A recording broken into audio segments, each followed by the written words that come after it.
like to welcome each and every individual to Voices of Integrity for Marriages. And Rosanna, I don't know, are you as tired as I am? Yeah, exhausted. Do you, do you feel like doing today's podcast? Not really. Not that I'm upset with you or anything. I mean, we're fine. I just have no energy to Right. throw into it. Yeah, me too. So I'm exhausted. I have no energy. You have no energy. So if we have no energy, why are we doing this? Because sometimes we do things that we don't want to do. Because it's just about that time that something will be a breakthrough that might help someone. So did you all hear what she said? What I heard her say is we all tend to think daily. We tend to go ahead and get into the quantum feeling. Yes, not just women. Like it's not just women that are getting into the. I know some men that have more feelings than women do. And in the book, we'll have a podcast just on this sometime. Mistakes were made, but not by me. And it talks about, I mean, it's crazy on how, like, it talks about how dissidence stuff that we don't want to like. I don't want to think I'm selfish. I don't want to think I'm self-centered. I don't want anytime dissidence happens, our natural response is to always go ahead and hit the 9Ds. So there's going to be future sessions on that. It's like that book, it's like that book that you just can't put down. That's what our goal is for the podcast, is that you watch one and you can't wait for another one. But what we don't want is we don't want to sit here watching the podcast. We want you to take a podcast and then do something with it. Like get your spouse to. Like one of the questions that we're going to be covering in future sessions should be, what if my spouse isn't willing to listen to this? So a lot of times wives will tend to be the ones that take the initiative in the relationship. And the husband won't. He won't read books. He won't go to marriage seminars. It feels like to the wife that she's doing all the work. Now, that doesn't mean it's true. It just means she feels that way. Might be true, might not be. Some part of it's true. Well, what part of it is true? But today we're going to be talking about the chameleon personality. So we went through and we went through each of the different personalities, and so hopefully you've been through all of those, and so you have some baseline where we're going to be talking. We're going to be talking about mental health in the future too, but hopefully you've gone through each of these. So which of these four shapes would you tend to like the most? A cube, a pyramid, a wavy line, or ball? Well, what if you say I can't answer that, Mark? I don't know. Or what if you say this is a stupid test? I hate this test. So if you relate to all of them, or you relate to none of them, or you think it's a stupid test, it's okay. What that probably reveals is that you're a chameleon personality. And a chameleon personality, there's a lot of different chameleons. The deepest, and we'll get into this in the future. So you have a geo test and a paint quadrant test. So there's four major personalities, 16 primary and secondary, 3 levels is 64, 4 levels, 256. And then you look at the geo and the pain. Between the two, there's 65,536 possible combinations. There's a lot.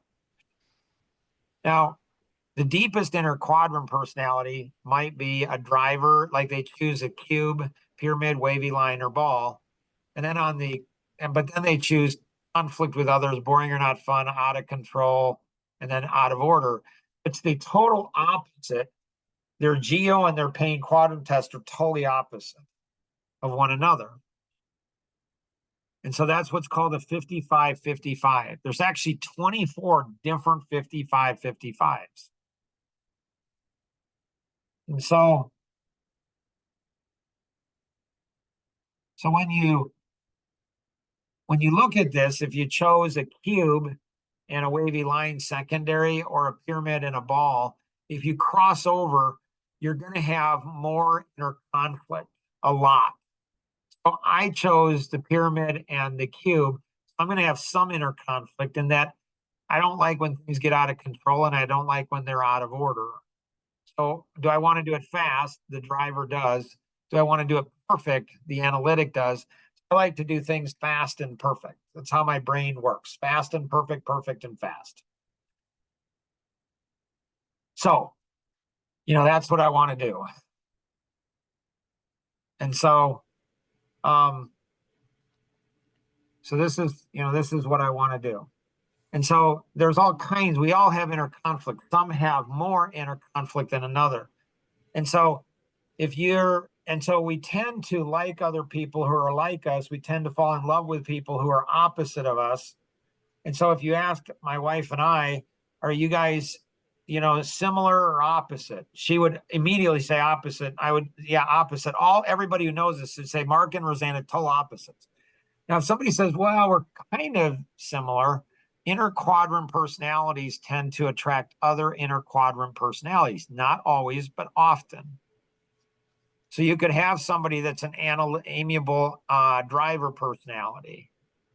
You can have one person. You can have one person that has Rosanna's personality and my personality. So they have a lot of inner conflict. One of their greatest strengths is their flexibility. One of their weaknesses is their flexibility. So if you're an expressive, analytic personality, you have a million ideas and you want to do them all perfect. What could possibly go wrong on that? If you're an amiable driver personality, you want everybody to be happy, but you want people hitting their goals. So you're going to have, what could possibly go wrong? If you're the deepest inner quadrant of 55-55, you have a million ideas. You want to do them all fast. You want to do them all perfect, and you want everybody to be happy. This is what we call mental illness. No, I'm just joking. No, like people's brains are wired in such a way where they struggle. They're like, I want all of those things. And one personality or combination of personalities is not better than others, but it is very, very different. Rosanna, thoughts on the chameleon personality?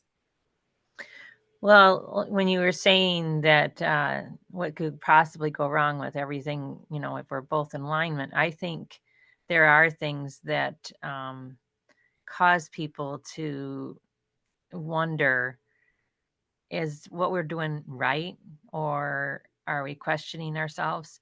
And so having someone else look at it from a different perspective, outside perspective, helps us to understand if we're running in the right direction. So we've been married for 39 years. Would you categorize most of those years are as happy or most of those years as unhappy? Um, I'm probably right in the middle. Okay. So we've had roughly 20 years of happiness and 20 years of unhappiness. Uh, okay. Um, there's good and bad days. I mean, I guess if you want to put it in that big picture type thing, I mean, Seems but a little harsh. Yeah, we've had 20 years of bad years, but we have a good marriage, but 20 years of misery. Um, Go ahead. I think, you know, it depends on how you look at it. I mean, we've been through some really, how shall I say, growing experiences for a couple, maybe that some people never go through. And so were they tough times? Oh, yeah. Are they still tough times? Yeah. It doesn't mean it has to be considered bad, just maybe tougher. I just had a thought. What was that thought? Like the death of Jonathan 3 years ago, Yeah. that there is a relief now How so? because like he was his physical form was with us for 30 years. He'll be with us forever. But his physical, and there were a lot of tough times with him. Yeah. And so, but nobody knows it. And he's just an outgoing, cool kid. And there's this hard part. There's this, somebody said, I know why God created teenagers. Somebody said, why is that? And it's like, so the parents wouldn't mind when they left home so much. But by and large, for the most part, leaving home for the kids, it was easy for me and hard for Rosanna. And I wondered why. I think that a lot of times that's the case. And I thought, why is that the case? Why is it easy for me when they leave home? And when they leave home, is it because she loves them more? Maybe. Or maybe it's because maybe for me, I had to deal with the mess at home, the emotional, the everything. And maybe she didn't have to deal with that mess. And so, maybe when the kid's leaving home, maybe that wasn't because she was such a loving mom. Maybe it's because she was a selfish mom, because she enjoyed, what they brought. And there's nothing wrong with that. So chameleon personality, it's complex, really complex, and it's hard. Oh, Rosanna, would you say it's hard to be married to me? Hard would be kind of a rough word, I think. It's different. And how many times have you heard from people it must be really hard to be married to Mark? A lot. But they don't see the things that you do behind the scenes. They just see what's out front. They don't see how many thousands of times that you're there and you've been there. How you open the door for me like all the time. I mean, how you take care of me, how you go ahead and give when you're tired. So they don't see that. They just see the front stuff. Maybe you say something to me and they don't like it, or maybe you're like a little aggressive, but they don't see the times I'm aggressive. They don't see the times that I'm maybe just a bad word. So, And how many times have somebody said, when you're present, forever, it must be hard for you, Mark, to be married to Rosanna? I don't think I've heard that. Ever. So if you're the spouse that's always getting the living daylights beat out of you, and you're thinking, like, like everybody thinks it's hard to be married to me. And if you feel nobody sees my spouse, my husband or wife, they don't see who they really are. You're not alone. So often, the spouse that may seem to be the hard one may not. It may be the one that you don't even see. Maybe the spouse that you think is being abused, maybe they're not. Maybe they're the abuser. So it's interesting as we delve in, and this is where the whole voices of integrity, his voices of integrity. There are certain things that I'm supposed to say to a wife, and if I don't say those, that means that I'm not a good husband. And there are certain things I shouldn't say, and if I do say those, that means I'm an abusive husband based on some standard that somebody wrote out there somewhere, someplace. And so, voices of integrity, if you hear me say something, you probably won't hear Rosanna say anything that will ever offend you. If you do, definitely call or email me. It might be the first time ever in her life that she's ever offended somebody or hurt somebody or been aggressive or addressing somebody except me. Like she saves her best for me, and man, do I get it. I get her very best. I really do. And I'm appreciative of that. And so, if you're the self-righteous one, you're the self-righteous spouse out there, like if you're the one that, everybody is saying, I can't believe you're married to, like, how do you stay married to that person? Especially if that person's there. It's always interesting. It's like, I just sit there and take it. Just like, you don't know. I don't say that to a person, but I think you have no idea what you're saying. And nobody will stand up for me. Nobody will say, you know, you don't know what's going on. You don't know what's going on. You've judged improperly. Nobody will say that. So if you're the self-righteous spouse and you say, I'm the really good spouse, my other spouse, they're the bad one. Like they're the one that's doing it. If you're that self-righteous one, there's a special white paper that I won't give you the name of the white paper, but one of these, in one of the podcasts, there'll be the name of the white paper and you can read it. There's a couple white papers out there that you may not be seeing yourself as you should. And if you're the spouse that resonates with that energy and say, holy cow, I feel like Mark. I can feel his energy and I can hurt with him. If you're feeling that, take heart. Famous book says, and the truth will set you free.